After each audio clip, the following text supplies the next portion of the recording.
El Señor les continúe bendiciendo. Muy buenas noches a todos. Aquí estamos la reverendísima Marena González y yo para traerles esta noche un estudio de la palabra, un breve estudio sobre Santiago 2:26.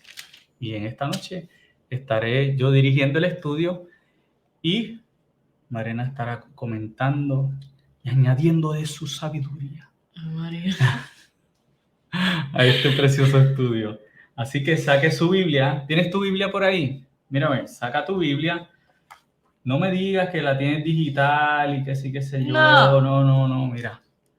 Saca tu Biblia para que la puedas anotar, puedas hacerle anotaciones, apuntes y todas esas cositas. Así que busca tu Biblia y vamos entonces a estudiar. Queremos, antes de continuar, orar, dar gracias a Dios por este espacio que nos regala. Señor y Padre Celestial, en esta hora te adoramos, Señor. Te bendecimos, Señor. Te glorificamos.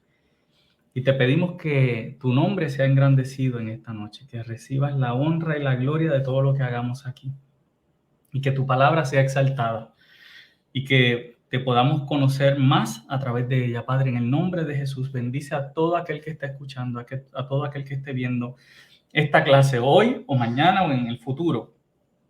Bendícele y atiende su necesidad, Padre Santo, porque tu Espíritu lo sabe todo. Yo no lo sé todo, Marena no lo sabe todo, pero tu Espíritu lo sabe todo. ¿Cuándo y dónde necesitamos escuchar esta palabra? En el nombre de Jesús, así te lo pedimos, Señor. Amén y amén. Amén. Y por ahí también está con nosotros, como todas las noches, la licenciada Ortiz. Le bendiga. Aquí conocida como mamá. Ya está aquí con nosotros, así que van a escuchar sus comentarios por ahí. Bueno, vamos rapidito a lo que vinimos. Déjame poner aquí, por aquí poner un banner que diga, a ver, porque yo tengo banner para todo el mundo, pues mira, Pastor Ricardo, ahí está el banner. Ahí está el banner. Vamos a buscar rapidito Santiago 2, verso 26. Santiago 2:26, búscalo en tu Biblia, está luego de Hebreos, al final casi del Nuevo Testamento. Y Santiago tiene 5 capítulos, y este capítulo, el capítulo 2, verso 26, es el centro, ¿verdad?, de lo que es Santiago. Dice, pues, así como el cuerpo está muerto si no tiene espíritu, también la fe está muerta si no tiene obras. Lo leemos otra vez. Pues así como el cuerpo está muerto si no tiene espíritu, también la fe está muerta si no tiene obras. Santiago se cree que fue el primer libro escrito del Nuevo Testamento. Es una carta. Se cree que es la primera carta que se escribe, el primer libro de todo el Nuevo Testamento. Se cree que fue escrito para el año 44. El Concilio de Jerusalén creo que fue en el año 49 aproximadamente. Y se cree que esta carta está escrita antes que, ¿verdad? Antecede es anterior al Concilio de Jerusalén, porque es como una preparación. Santiago habla en el Concilio de Jerusalén y estas cosas, los temas que él toca aquí en la carta son como el germen de lo que va a suceder en el concilio, ¿ok? Así que, pero él no hace ninguna alusión al concilio y pues se cree también pues que por eso es anterior. Hay 4 posibles Jacobos como autores, porque Santiago en realidad es Jacobo, ¿verdad? Es una traducción que se hace. Se cree que estaba Jacobo, el hijo de Alfeo. Ese no, ni remotamente piensan que pudo haber escrito la carta. Está Jacobo, padre de Judas Iscariote, también es descartado inmediatamente. No hay ningún scholar, ¿verdad? Ningún erudito que piense que alguno de esos dos pueda ser. Los otros 2 que quedan, pues son Jacobo, el hermano de Juan, hijo de Zebedeo, que también pues se ha descartado como como escritor de la carta, porque Jacobo murió bien rápido, sí, bien temprano en el desarrollo de la iglesia, y pues piensan que no es posible que para el año 44 ya Jacobo hubiera estado escribiendo todavía, porque murió bien temprano en Pentecostés fue apenas 50 días después de la resurrección, y un tiempo después Jacobo muere. O sea que piensan que no. Sí, fue el primero en ser martirizado. Entonces, Ruby Murphy, un abrazo, saludos Ruby, muchas bendiciones. Según se vayan conectando, nos dejan saber que están por ahí.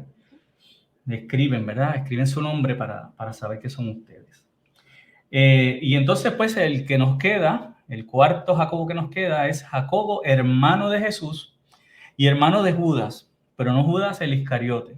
Judas el que escribió la carta de Judas. Entonces, estos hermanos de Jesús rechazaron a Jesús, tanto Jacobo como Judas, al principio de su ministerio, rechazaron a Jesús. Es luego de la resurrección y luego de Pentecostés que ambos vienen a ser parte entonces del ministerio del Espíritu Santo, del ministerio de Cristo en la iglesia, y Jacobo se convierte en Santiago, ¿verdad? Se convierte en un líder fuerte en Jerusalén. Se cree que era el líder principal de la iglesia en Jerusalén.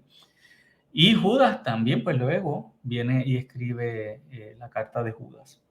Eso es a lo mejor como un asunto como de hermanos, ¿verdad? Que uno yo me lo imagino así mismo. Como que los hermanos como que peleaban mucho, sí, y después que uno madura, claro, pues aprecia más a su hermano. Sí, por revelación, ¿verdad? La prueba no la podían refutar porque estaba Jesucristo resucitado. Ya ahí no era cuestión de... También la cruz era una vergüenza. Todo el escándalo que Jesucristo estaba formando, yendo en contra de las tradiciones judías o afirmando tal vez la Torá de la forma correcta de la aplicación. O sea, Jesús estaba haciendo un escándalo. Y ¿verdad? Como dice Giselle, pues también entre hermanos uno dice que tú eres el Mesías. Imagínate que el hermano mayor. Sí, Yadira que diga, no, yo soy el Mesías, y todo el mundo, ¿verdad? O mi hermano mayor, o Lorena es la Mesías, pues tú sabes, tú vas a decir, espérate, ¿qué le pasa? Se comió un hongo de los de Alondra, de allá. No, espérate, ¿qué te pasó? No. Entonces, pues, cuando pasa, ¿verdad? Sucede la resurrección y viene Pentecostés. En Pentecostés estaba María, estaba la madre de Jesús. O sea que ellos como familia vienen a entrar también al ministerio de Cristo, a entenderlo, a recibirlo y a ser impactados por el Espíritu Santo, porque es que no hay otra forma de que tú puedas ser un ministro, un cristiano, si no eres tocado por el Espíritu Santo, si no eres lleno del Espíritu Santo, si tú no estás... no ha sido revelado Jesucristo en ti por el poder del Espíritu Santo. Así que es algo precioso, ¿verdad? Entonces, ¿cuál es el contexto? Él está hablando a los cristianos que se encuentran, a los judíos que se encuentran en la dispersión, o sea, a través de diferentes países, los cristianos judíos estaban dispersos. Y él está viendo que hay un problema, que es que los judíos cristianos quieren traer o obligar a la iglesia a adoptar las costumbres y rituales judías. Él quiere que los judíos quieren que los cristianos, tengan fe en Jesucristo, tengan, como hablábamos el domingo, una fe híbrida. Ahora todo es híbrido, ¿verdad? Pues quieren una fe híbrida que sea de gasolina y eléctrica. Pues ellos querían una fe que fuera cristiana, ¿verdad? Fe en Jesucristo, pero también que se circuncidaran, que guardaran los días, que celebraran las fiestas judías, que que vivieran por los 10 mandamientos, pero pues claro que hay que vivir por los 10 mandamientos, pero ellos querían que fuera al estilo de los judíos. O sea, yo no hago esto, como el joven rico, yo no hago esto, yo no hago esto, yo hago esto, pero esto y esto no lo hago, en una fe de miedo. Ajá. Entonces, esa no es la fe que ellos aprendieron. Y Santiago está trayendo, es un libro bien seco. Santiago es un libro que se compara a la poesía hebrea en alguna forma, al libro de Proverbios. El libro de Proverbios es un libro de dichos, ¿verdad? Bien cortos y son bien al grano. Son bien al grano, no le da mucha vuelta. Cada dicho es un verso. Entonces, son prácticos. No hay forma de tú ponerte a filosofar sobre ellos ni nada de eso, porque son dichos bien, bien directos. Y Santiago es bien directo. Santiago tal vez no es un libro, vamos a decir, de estos que sea bien inspirador en cuanto a traer esperanza del futuro. No, es más bien un llamado. Hebreo, no es como Hebreo. Exacto, sí, exacto. No es un libro romántico en el sentido de que te pongas a pensar. No, es que Santiago te dice las cosas como son. Tienes que ponerte al día. Tienes que buscar de la presencia. Tienes que ponerte no solamente esa fe que has recibido, tienes que vivirla. ¿Cómo es la fe que hemos recibido en Jesucristo? ¿Qué dice Pablo? ¿Cómo Pablo habla de la fe, habla de la salvación? Él habla de la justificación por la fe. Pues Pablo dice que hemos sido salvos por gracia, por la fe en Jesucristo. Y entonces, Santiago trae una contraparte. No es contrario a Pablo, sino que es un complemento a Pablo. Hay algo en el idioma, ¿verdad?, en que justificación se dice igual, tanto en Gálatas, dice justificados por la fe, pero acá también, y en Romano, ¿verdad?, dice eso, justificados por la fe, pero acá dice que somos justificados por las obras. Allá en Pablo, justificación quiere decir somos declarados justos delante de Dios, somos salvos. Si lo podemos resumir de una forma bien, bien llana, es que somos salvos. Pero lo que nos dice Santiago como justificados por las obras es que somos entonces validados por nuestras obras. Esa fe que hemos creído, ahora es validada por las obras. Lo podría comparar con el matrimonio, ¿verdad? Uno se casa, va al altar y hace una promesa de amor, pero eso no es todo el matrimonio. ¿Cómo se va a validar ese matrimonio? ¿Cuándo se valida el matrimonio? ¿En el altar? Y después de eso. Pues las obras, en la vida. Ajá, pues ¿cómo? Con la fidelidad. Fidelidad. Compromiso, sí, pues en el altar es la justificación por la fe. ¿Y de qué viene después? Las obras. Las obras, vamos al colmado juntos, compramos, hacemos compras, nos apoyamos, nos sostenemos, ¿verdad? ¿verdad? Es la vida diaria entonces de esa fe, eso que prometimos en el altar, lo vemos en la vida diaria, cómo se desarrolla. Pero si yo digo, ok, hice esta promesa en el altar, me casé ahí, creí, ya estoy casado, pero y después cada día no hay comunicación, no hay conversación, no hay apoyo, hay soledad. Entonces, ¿qué mis obras validan esa fe que tuve en el altar, esa promesa? ¿No? ¿Ven? Por eso, ¿verdad? Santiago dice, pues mira, nuestra fe sin obras es muerta. Y Santiago habla de una fe que es intelectual. Hay mucha gente que saben que es bueno. Ok, pues, es una fe racional, intelectual, que dice, ok, fíjate, ir a la iglesia es bueno. Llevar a los muchachos a la iglesia, a los niños, llevarlos a la iglesia es bueno, pero los llevan. No, ¿Sabe? No necesariamente. O están convencidos. Hay gente que dice, ir a la iglesia es bueno. Yo creo en Dios.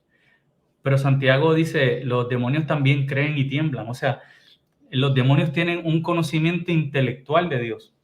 Ellos saben quién es Dios, pero no siguen a Dios.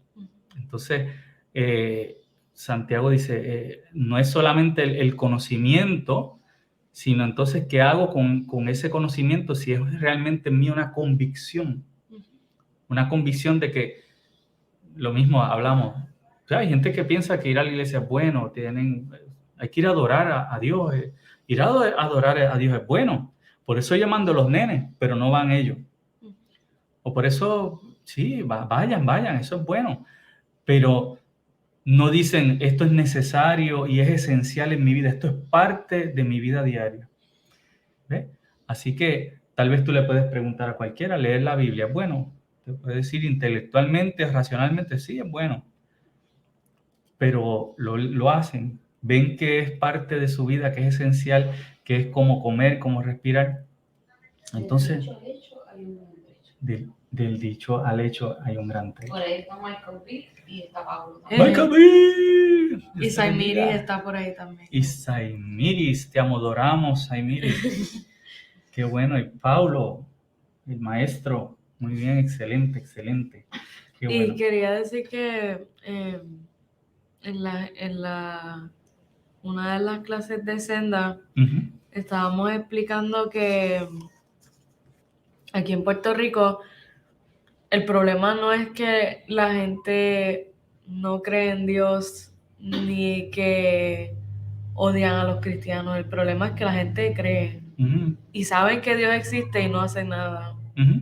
O sea, porque... Y así es la mayoría de los puertorriqueños. Tú les preguntas, te dicen Dios te bendiga y creen que la Biblia es buena y ven a alguien insultando a la Biblia y se alarman. Yo conozco mucha gente así que ve a alguien, mira, respeta, ajá, pero no es algo que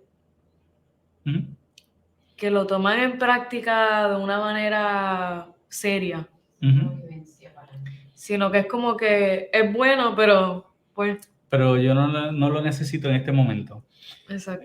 Hablábamos de, pues esto es un problema en mi vida y se va a resolver de alguna forma, ¿sabes? Qué sé yo, como si tuvieras una tubería rota en tu casa y sabes que tienes que atenderlo. Un tubo de agua, botando ahí agua y sabes que tienes que atenderlo. Pero no lo atiendes y dices, pues algún día se atenderá, algún día alguien, pero no sabes cuándo ese tubo se va a romper. ¿Verdad? No sabes cuándo ese tubo va a explotar de momento.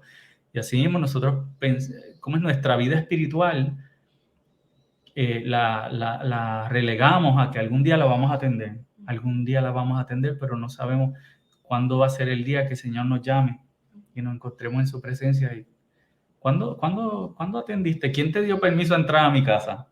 ¿Cómo tú piensas que vas a llegar a mi casa?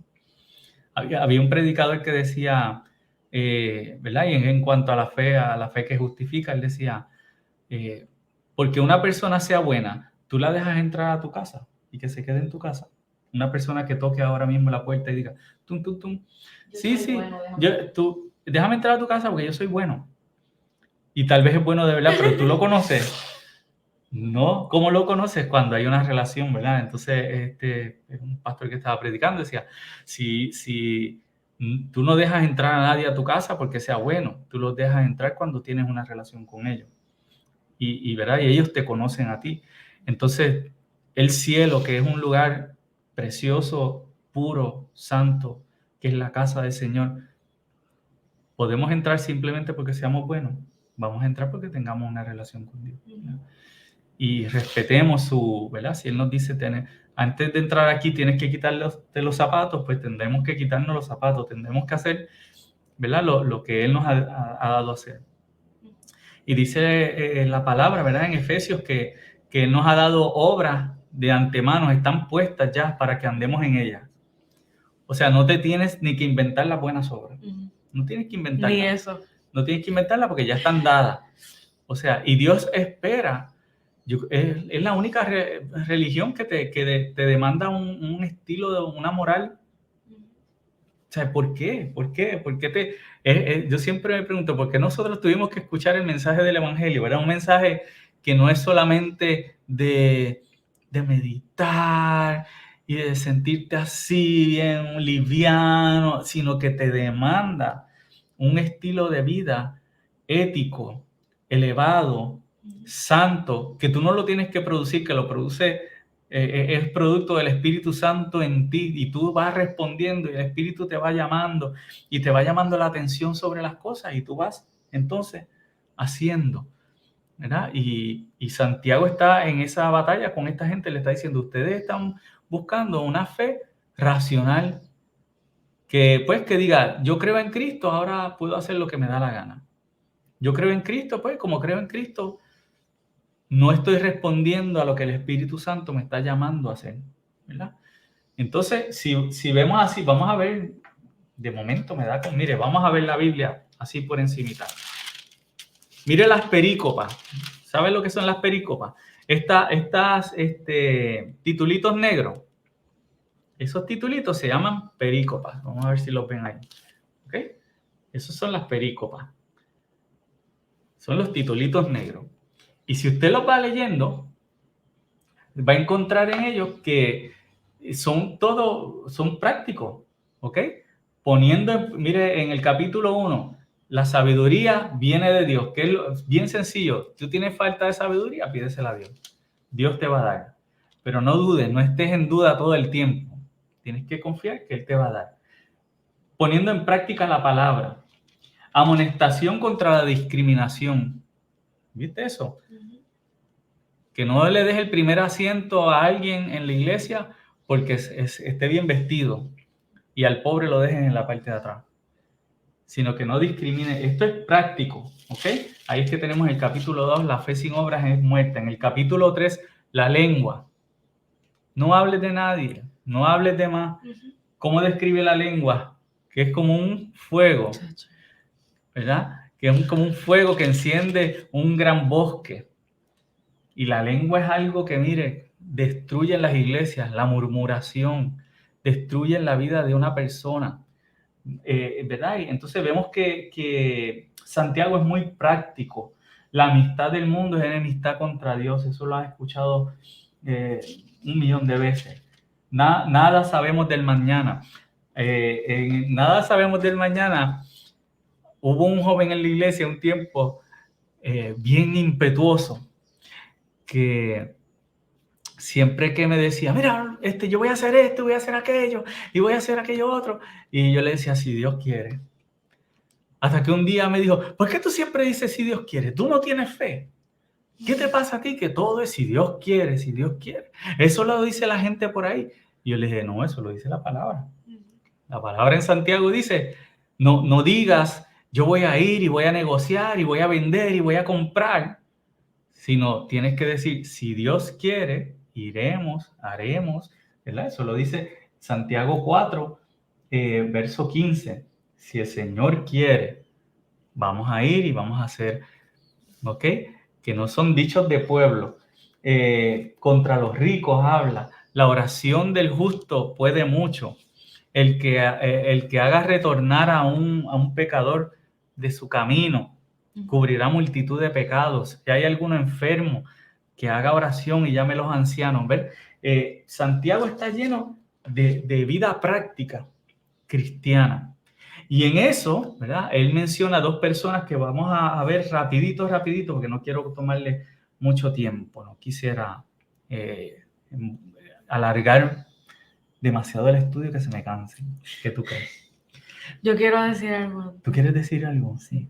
Que todas estas cosas de Santiago, leyendo la perícopa y las enseñanzas de Santiago, claramente son frutos del Espíritu que el mundo hace, o sea, el mundo nos enseña estas cosas a su propia manera, o sea, cosas de tolerancia, de aceptación, de, pues ustedes saben, de discrimen, y las trae como si fueran cosas nuevas, enseñanzas que nadie ha dado antes, que, mira, en el pasado hizo esto malo, y son como si fueran cosas súper nuevas, pero como dice Efesios, son cosas que ya el Señor puso ahí, o sea, son, yo aprendí en sendas, que eso es parte del carácter de Dios que nosotros heredamos, como el amor, la fidelidad, la misericordia, son cosas,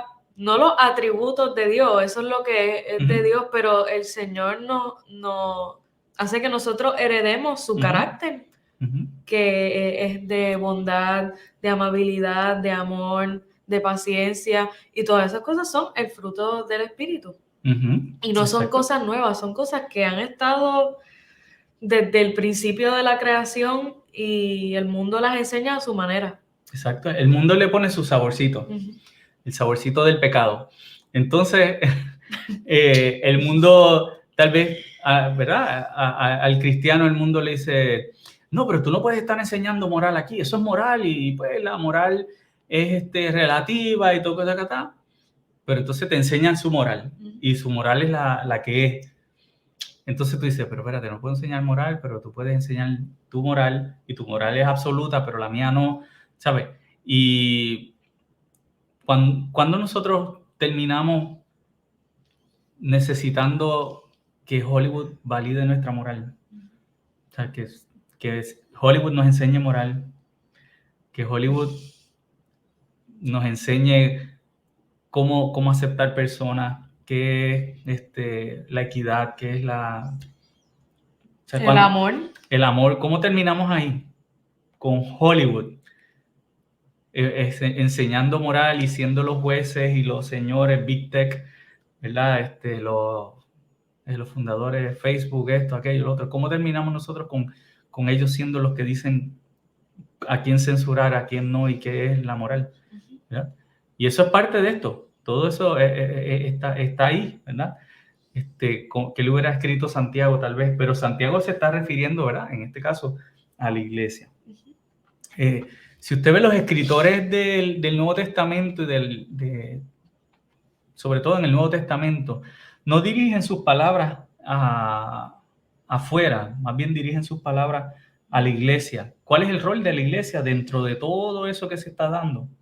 ¿Cómo la iglesia responde al mundo y cómo la iglesia mantiene ese evangelio en medio de todas esas aguas, en medio de toda esa, como dice Marena, ¿verdad? En medio de todo eso, esto es equidad, esto es discrimen, cómo la iglesia maneja todo eso y mantiene puro el mensaje del evangelio, ¿verdad? Así que eso es importante. Y Santiago habla de dos personas. Habla de Abraham y habla de Rahab como ejemplos de personas que fueron justificados por la fe, como Abraham, pero también fueron validados por sus obras. Y él nos dice que Abraham, su fe fue validada cuando puso a Isaac en el lugar del sacrificio. Entonces Pablo en Gálatas nos dice que Abraham fue justificado cuando creyó la promesa de Dios. Entonces tenemos a Pablo hablándonos del principio del ministerio de Abraham, si lo podemos llamar así, cuando Dios le dice, mira, tu descendencia será más que las estrellas del cielo, con las arenas del mar. Abraham creyó y le fue contado por justicia. Él creyó, pero esa fe lo siguió todo el camino. Esa fue esa promesa que él recibió de Dios, moldeó todo lo que era Abraham, a dónde iba, cómo caminaba, qué creía, todo era moldeado por esa fe. Y nosotros asimismo, cuando creemos en Cristo Jesús, somos justificados por esa fe, pero esa fe no es de un momento y se quedó allí, como, qué sé yo, como un libro se quedó en una mesa y uno siguió caminando. Eso es como decir que mi matrimonio es el certificado de matrimonio y está en una gaveta guardado, ¿no? Eso sigue, esa promesa del altar sigue moldeando todas las decisiones que uno toma, cómo uno se divierte, cómo uno invierte su dinero, cómo uno planifica dónde va a vivir. Todo eso va a seguir siendo moldeado porque por la promesa. Entonces, pues asimismo, Abraham creyó a Dios. Le fue contado por justicia y todo lo que hizo el resto de su vida fue moldeado por esa promesa. Y entonces ahí es que entra Santiago. Santiago dice, pues esa fe fue validada cuando la convirtió en obras, cuando llevó a Isaac al lugar del sacrificio. Entonces allí la fe de Abraham fue puesta a prueba y él mismo vio hasta dónde podía llegar porque había creído la promesa. Dice en Hebreos que él no fue algo de un fanático, no fue algo, ese acto de Abraham, ¿verdad? No lo podemos ver como algo, un impulso. Dios te dijo que sacrificaras a tu hijo y Abraham salió corriendo, vamos a matar a este muchacho porque Dios lo dijo y va, ¿sabes? No fue la decisión de un fanático loco. Dice Hebreos que Abraham tenía una convicción en Dios tan tremenda que él sabía que Dios podía sacar a su hijo, traerlo de la muerte, traerlo de regreso, porque él era el hijo de la promesa. O sea, Dios estaba probando a Abraham, pero tal vez en cierta forma Abraham estaba probando a Dios. Si Dios lo iba a traer o no al muchacho. ¿Verdad? Dice la palabra, probadme en esto, si no abriré las ventanas de los cielos cuando tú des los diezmos y tu ofrenda. Y no lo digo en una forma que Abraham tuviera duda de Dios, sino que Dios le dijo a Abraham, ve allá, y Abraham dijo, pues yo voy porque tú lo dices. Y yo pongo a mi hijo en el altar porque tú lo dices. ¿Verdad? Y hablábamos de que tal vez uno pueda pensar, pero ¿qué clase de Dios es este que manda a un hombre a poner a su hijo en el sacrificio? Pero él lo estaba poniendo en el altar de Dios, en un altar para Dios, conociendo a Dios y conociendo el poder, la gracia y la promesa de Dios. O sea, no era algo en el aire, no estaba en el aire Abraham. Fue una fe con convicción en una relación con Dios que él tenía, conociendo el amor de Dios y conociendo el poder de Dios, de que él podía levantar aún a Isaac de la muerte. Y decíamos, ¿verdad? ¿Cuántas personas podrían pensar eso? Mira este Dios lo que hace. Mira a Abraham como pone a su hijo en este altar. Pero ¿cuánta gente hoy en día pone a sus hijos en los altares del mundo? Voluntariamente, sin que Dios se lo pida. Dios no se lo ha pedido. Obviamente. Nadie se lo ha pedido.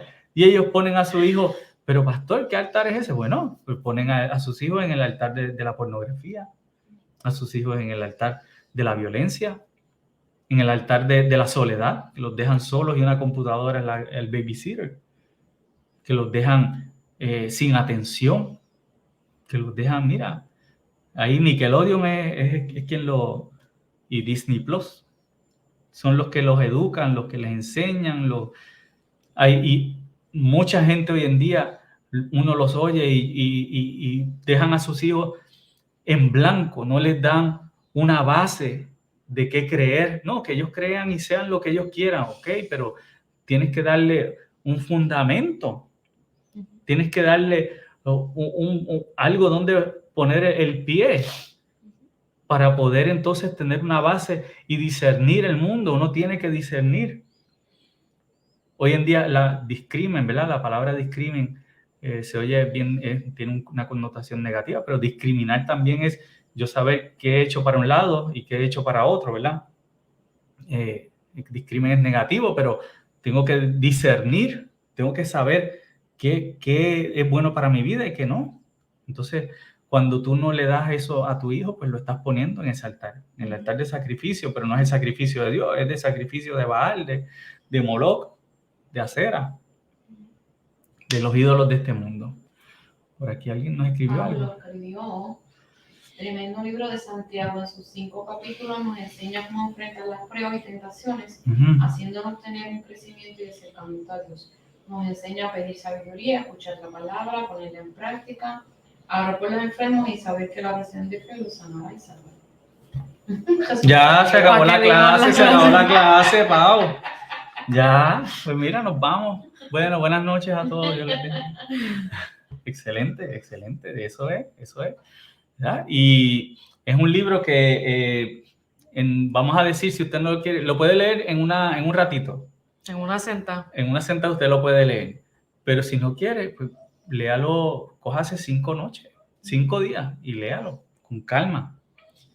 ¿Okay? Puede leerlo perícopa a perícopa, poquito a poquito, y se deleita cada una de esas perícopas, cada una de esas enseñanzas, y le pide a Dios en oración que lo ayude a cumplir cada una de ellas, no a cumplirlas, a vivirlas, ¿verdad? A vivirlas, a vivir cada una de ellas. La otra persona de que nos hablaba Santiago es de Rahab, ¿verdad? Y dice que Rahab albergó a los espías y eso ¿verdad? Esa obra es su fe viva, ¿verdad? Estamos parafraseando. Si vamos entonces al libro de Josué, cuando Rahab recibe a estos hombres, a los dos espías, Rahab les dice algo muy particular, lo quiero buscar por aquí rapidito para que... Rahab le dice en el capítulo 2 de Josué, verso 11b al 13, estoy leyendo la versión TLA, reconocemos que el Dios de ustedes reina en los cielos y también aquí en la tierra. Aunque para nosotros hoy, ¿verdad? No parezca, esto es una confesión de fe, es una confesión de fe que ella está haciendo. Reconocemos que el Dios de ustedes reina en el cielo y también aquí en la tierra. Júrenme en el nombre de ese Dios que tratarán bien a toda mi familia, así como yo los he tratado bien a ustedes. Denme alguna prueba de que así lo harán. Prométanme que salvarán a todos mis familiares. Sálvennos de la muerte. ¿Qué está diciendo Rahab? Yo sé que aunque esta ciudad está fortificada, aunque aquí nunca ha habido guerra, que se cree que Jericó Rahab vivía en Jericó, que tenía unas murallas bien gruesas, se cree de algunos 4 metros o más, 2 murallas, cada una de 4 metros, y entre medio vivían las personas. O sea, tenía una muralla doble. Y ella vivía dentro de la muralla con una ventana hacia afuera, hacia el desierto. Y se cree que es la primera ciudad del mundo.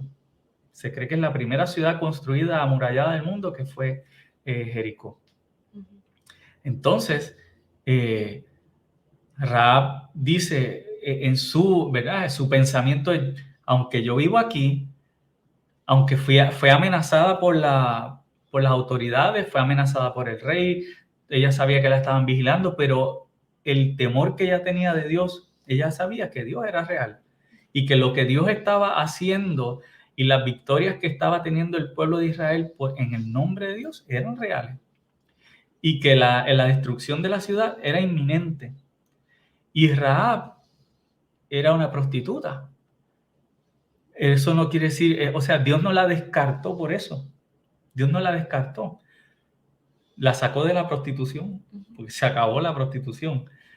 Rahab no tenía esposo, pero dice ahí que ella le pide a mi padre, a mi madre, a mis hermanos, a toda mi familia, yo te pido que lo salve.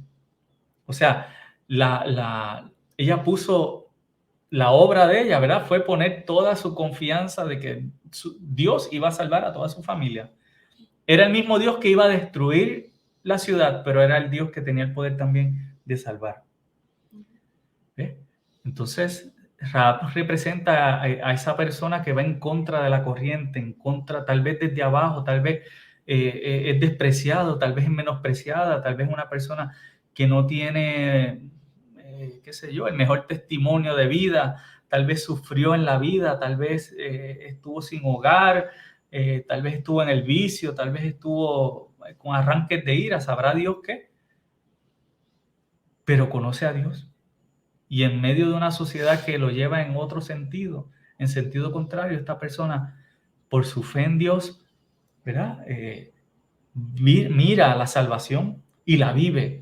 Y busca a todos los que pueda salvar consigo. Salvar a su familia, salvar a los vecinos, salvar cuantos pueda, porque ese Dios algún día vendrá. Y ella es como un caso especial porque cuando Israel va a conquistar diferentes lugares, territorios en el Antiguo Testamento, Dios siempre especifica al líder que sea que aniquilen a todo el que está en ese territorio, que a los niños, a las mujeres, al que esté allí, a todo el mundo.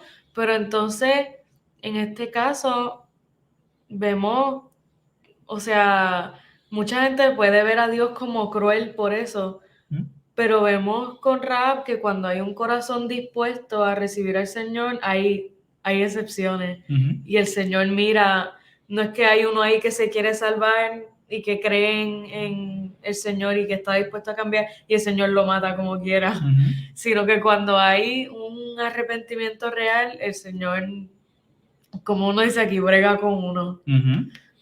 Eran otros tiempos de que una nación conquistaba a otra, las naciones crecían, menguaban, conquistaban, pero con esas conquistas traían sus perversiones, sus idolatrías, y Dios usa al pueblo de Israel también para llevar juicio a esas naciones.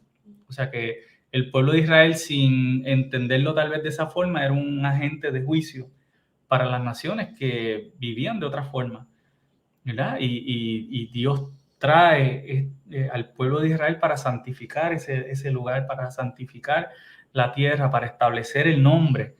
Y eso no podía suceder si todas estos grupos, ¿verdad? Y estas etnias que eran idólatras y paganas y pervertidas en muchos sentidos, permanecían, ¿verdad? Influenciando dentro de la, yo iba a decir la iglesia, dentro de Israel. ¿Verdad? Pero eso es otro tema para otro día. Así que podemos ver, ¿verdad?, que Santiago nos lleva no solamente a darnos muchas enseñanzas prácticas, sino que nos apunta también a personajes que vivieron de una forma extrema en el Señor, que pusieron su fe, pero esa fe fue probada, ¿verdad? Las obras de ellos fueron probadas a un punto extremo, fueron probadas de la forma más fuerte. Y realmente, pues nuestra fe también, aunque vivimos tiempos de paz, vivimos gracias al Señor, vivimos tiempos de una civilización muy diferente y de adelantos y todo eso, pero también llegan momentos a nuestra vida, aunque tal vez no a este extremo, en que nuestra fe es probada. Nuestras obras son puestas a prueba si vamos de verdad a extenderle la mano al necesitado, si vamos a dar de nuestros recursos para el bien de otro, si vamos a atender la necesidad de otro en vez de atender nuestros caprichos o nuestros deseos. Y entonces nuestra fe en Jesucristo pues es probada. Y así que Santiago es un libro maravilloso, es un libro precioso, muy corto, 5 capítulos nada más, pero tiene una sabiduría, lleno de sabiduría que parece sabiduría del Antiguo Testamento, sabiduría de los Proverbios, sabiduría de Eclesiastés. Y es un libro que debemos pedirle al Señor que nos enseñe a vivirlo, ¿verdad? Que nos enseñe a crecer en él y a vivir esa fe que hemos creído. Que nunca seamos cristianos solamente de una fe intelectual, sino que abramos nuestro corazón realmente a Jesucristo y digamos, cuando venimos a ver, lo que está diciendo Santiago es que viva Cristo en nosotros, es que la vida de Cristo se manifieste en nosotros. Si hemos creído por fe en Jesucristo, vivamos como vivió Jesucristo también. Exacto. Y bueno, hasta aquí llega este breve estudio. Damos gracias a los que se han conectado, ¿verdad?, a que han estado por ahí y a los que estarán en el futuro viendo esta clase. Gracias a Marena por estar con nosotros, a la licenciada Ortiz, y vamos a orar para terminar. Señor y Padre Celestial, gracias. Gracias porque nos has permitido dar este estudio y siempre que hablamos de tu palabra, no solamente enseñamos, sino que crecemos nosotros y vamos recibiendo más de ti, Señor. Más de ti, Padre amado, porque tú nos das, Señor, mientras estamos aquí. También recibimos tu palabra, Señor. Bendice a todos los que están al otro lado de esta cámara, Señor. Bendice a nuestro pastor Benjamín, que fue operado de la vista, Señor. Bendice a Kevin, Señor. Te pedimos también que lo bendiga grandemente, Señor, que fue operado en esta semana en su cabecita. Te pedimos que le sanes, que le bendigas, Padre amado, y también te pedimos, Padre Santo, por este jovencito que nos han presentado, Señor, de oración, Señor, te pedimos, Padre amado, que te glorifiques en su vida, Señor. Así que esperamos ver tus milagros, esperamos ver todo lo que haces, Señor. En el nombre de Cristo Jesús te damos gracias, Señor. Te amamos. Amén. Amén. Dios les bendiga. Nos veremos entonces la semana que viene.